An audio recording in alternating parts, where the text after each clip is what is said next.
एक बिल्डिंग को देखकर किसी को सिर्फ वॉल दिखते हैं, लेकिन फ्यूचर सिविल इंजीनियर को उसके अंदर का पूरा सिस्टम दिखता है।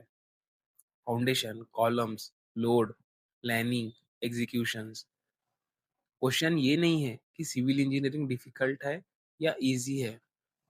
रियल क्वेश्चन तो ये है, क्या आपका माइंडसेट सिविल इंजीनियरिंग जैसा है? क्या आप एक अच्छे सिविल इंजीनियर बन सकते हो जो आपके पास माइंडसेट है उसके साथ? क्योंकि सिविल इंजीनियरिंग सिर्फ एक कोर्स नहीं है, ये एक पर्सनैलिटी ट्रांसफॉर्मेशन कोर्स है, जिसमें आप एक कॉमन पर्सन से एक सिविल इंजीनियर बनते हो। आज की वीडियो में स्पेशली हम उन स्टूडेंट्स के बारे में बात करने वाले हैं जिन स्टूडेंट्स को 10th के बाद डिप्लोमा करना है इन सिविल इंजीनियरिंग, या 12th के बाद डिप्लोमा करना है इन सिविल इंजीनियरिंग। दोनों वेज कैसे होते हैं उसके बारे में हम आज डिस्कस करने वाले हैं। पार्ट वन में हम डिस्कस करने वाले हैं सिविल इंजीनियर अलग कैसे सोचता है।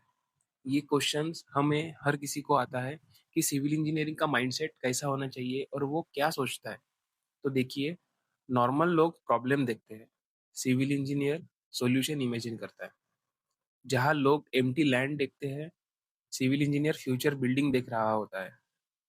जहाँ लोग ट्रैफिक देखते हैं, वहाँ सिविल इंजीनियर फ्लाईओवर इमेजिन कर लेता है और ट्रैफिक को कैसे तरीके से डाइवर्ट किया जाए उसका वो प्लानिंग कर रहा होता है।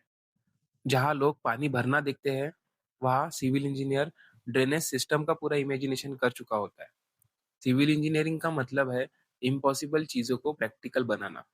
देखिए दोस्तों, सिविल इंजीनियर एक प्रॉब्लम सॉल्वर होना चाहिए, ना कि प्रॉब्लम को पकड़े रहकर उसके बारे में डिस्कस करने वाला।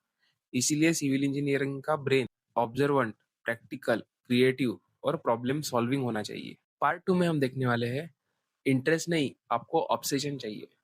आपको आपके फील्ड के लिए पागल होना पड़ता है, सिर्फ इंटरेस्ट इनफ नहीं होता। आपको कंस्ट्रक्शन लाइन के लिए क्यूरियोसिटी होनी बहुत ज़रूरी हो जाती है। क्या कभी आपने अंडर कंस्ट्रक्शन बिल्डिंग को ऑब्जर्व किया है? उसके पास जाकर, रुककर, थोड़ी देर उसके बारे में सोचकर, क्या आपने उसके बारे में पूरा मैपिंग किया है आपके दिमाग में? रोड वर्क को देखकर कभी सोचा है ये रोड वर्क कैसे बनते हैं, इसका बिलिंग कैसे होता है, इसका मेंटेनेंस पीरियड कैसा होना चाहिए, इसमें कौन से ग्रेड का बिटुमेन यूज कर रहे हैं, उसका सब ग्रेड रोड का फाउंडेशन कैसे डिजाइन किया जाता है? क्या कभी इसके बारे में आपने सोचा है? बिल्डिंग्स में हमेशा हम क्रैक्स देखते हैं, तो वो क्रैक्स कैसे आते हैं, कहाँ से कहाँ वो क्रैक्स ट्रैवल करते हैं, उसका सॉल्यूशन क्या है, उसके प्रोज एंड कॉन्स क्या है, उसको हम किस तरीके से ट्रीटमेंट करके वो क्रैक्स अवॉइड कर सकते हैं, उसका खर्चा कितना आएगा? क्या आपने ये सब कुछ सोचा है? अगर इसका जवाब हाँ है, तो कॉन्ग्रेचुलेशंस, आपका ब्रेन ऑलरेडी सिविल इंजीनियरिंग के स्टूडेंट जैसा काम करना चालू कर दिया है। क्योंकि रियल सिविल इंजीनियर वही होता है जो स्ट्रक्चर के पीछे का लॉजिक समझना चाहता है। खाली स्ट्रक्चर देखकर उसे बहुत अच्छा बनाया ये बोलकर काम नहीं होता। आपको वो स्ट्रक्चर का अंदर का पूरा नॉलेज होना बहुत जरूरी है, आपका रेनफोर्समेंट का नॉलेज होना बहुत जरूरी है। सब चीज़ों को मिलाकर ही एक सिविल इंजीनियर बनता है। तो ये सब चीज़ें आपके ध्यान में आना चाहिए और आपको इसके बारे में पता होना चाहिए। पार्ट थ्री में हम डिस्कस करने वाले हैं सिविल इंजीनियरिंग की सबसे बड़ी हिडन क्वालिटी जो होता है पेशेंस। सिविल इंजीनियरिंग स्टूडेंट्स को इम्पेशेंट नहीं होना चाहिए, क्योंकि अगर यहाँ पे आप इम्पेशेंट हो चुके हो तो आप सिविल इंजीनियरिंग मत ले। ये सबसे बड़ी और मेजर क्वालिटी होती है किसी भी सिविल इंजीनियरिंग के स्टूडेंट्स में। यहाँ रिजल्ट इंस्टेंटली नहीं मिलते, इसीलिए आप पैनिक कर सकते हो।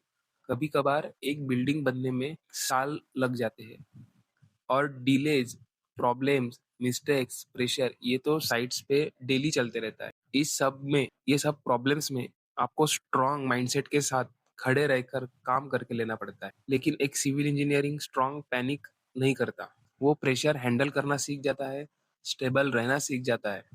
इसीलिए कितना भी प्रेशर आप पे आए तो भी आप डगमगते नहीं हो।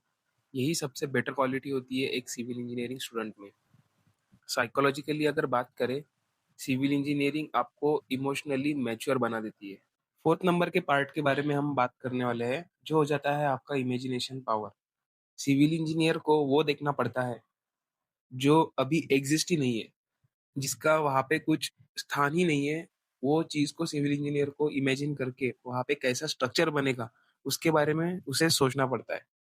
पेपर पर तो सिर्फ लाइंस होती है, बट वो लाइंस के द्वारा रूम्स कैसे बनाए जाते हैं, एलिवेशंस कैसे डिजाइन किए जाते हैं, स्ट्रक्चर कैसे खड़ा होता है, फ्यूचर वहाँ पे कैसा रहेगा, वहाँ पे लाइफस्टाइल कैसी रहेगी, ये सब कुछ उसे विजुअलाइज करके लेना पड़ता है at the starting point only. इस सब में अगर आपका इमेजिनेशन स्ट्रांग है, अगर आप क्रिएटिव हो, आपको डिजाइन और स्ट्रक्चर देखना पसंद है, तो आप एक अच्छे सिविल इंजीनियर डेफिनेटली बन सकते हो।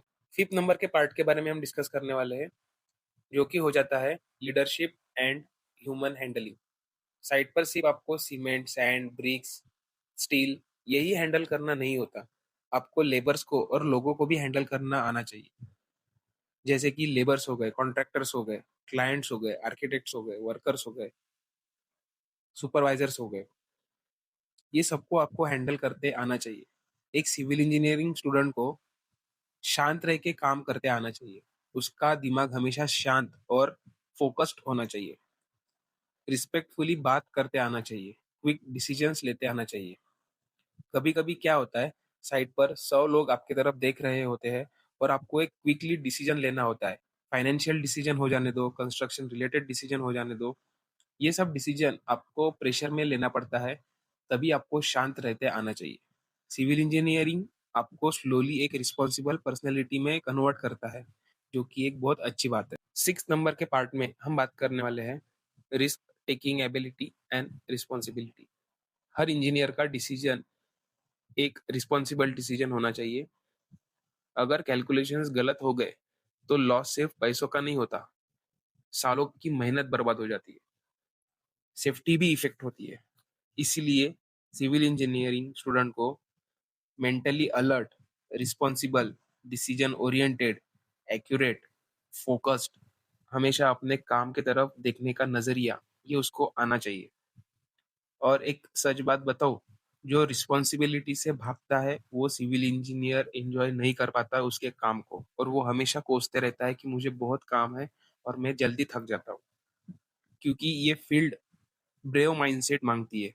आपका एक माइंड ट्रेंड होना चाहिए सिविल इंजीनियर बनने के लिए, तभी आप इस फील्ड को, इस ब्रांच को और आपके लाइफ को एंजॉय कर सकते हो। 7th नंबर के पार्ट के बारे में हम बात करने वाले हैं, जो हो जाता है फील्ड रियलिटी, जो कोई भी आपको बताता नहीं है।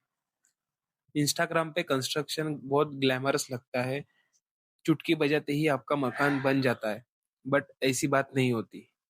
बहुत सारी heat, dust, long site hours, stress, continuous coordination, ये पूरा एक साल की प्रोसेस हो जाती है। जिसमें पेशेंस है वो इस सब में टिक पाता है। कभी कभी आपको मॉर्निंग से नाइट तक काम करना पड़ता है, लेकिन वही स्ट्रगल एक एवरेज स्टूडेंट को नहीं कर पाता, जो कि एक सिविल इंजीनियरिंग माइंडसेट के साथ जो स्टूडेंट्स पढ़ता है वही ये सब चीजें कर पाता है। सिविल इंजीनियरिंग सिर्फ एक डिग्री नहीं है, ये एक चैलेंज है जिसको आपको पूरा करके दिखाना होता है पूरे आपके लाइफ टाइम में। पार्ट नंबर 8 के बारे में हम बात करने वाले हैं, जो कि हो जाता है फ्यूचर का स्कोप। देखिए दोस्तों, इंडिया अभी हमारा डेवलपिंग कंट्री है, इसलिए यहाँ पर इंफ्रास्ट्रक्चर का बहुत चांस है इन फ्यूचर। हाईवेज हो गया, स्मार्ट सिटीज हो गई, मेट्रोज हो गए, bullet trains, green buildings, AI based construction, beam technology, ये सब कुछ जो भी मैंने आपको अभी बताया है, इनका पूरा आपको ही काम करना है इन द फ्यूचर। तो आप ऐसा इमेजिन भी नहीं कर सकते हो कि इसका स्कोप नहीं है करके। काम बहुत सारे हैं करने के लिए, और हमारे यहाँ पर इंजीनियर्स की बहुत कमी है, स्किल्ड इंजीनियर्स की बहुत कमी है। इसीलिए मैं आपको ज़रूर कहूँगा, अगर आपने सिविल इंजीनियरिंग ये ब्रांच चूज़ किया है तो आप इसे अच्छी तरीके से स्टडी करिए, और आप इसमें आपका करियर बहुत अच्छी तरीके से बना सकते हो अगर आपने स्किल्स डेवलप कर लिया। इस वीडियो में मैंने आपको एक सिविल इंजीनियर कैसा होना चाहिए उसके बारे में पूरे क्वालिटीज एक्सप्लेन कर दिया है। फ्यूचर्स में ऐसे ही हम सिविल इंजीनियरिंग के रिलेटेड वीडियोस आपके लिए लाते रहेंगे। तो ये वीडियो अगर आपको हेल्पफुल लगा हो तो आप आपके दोस्तों के साथ इसे शेयर करके उनकी भी हेल्प कर सकते हो। तो चलिए मिलते हैं हमारे नेक्स्ट वीडियो में, तब तक के लिए जय हिंद, जय भारत।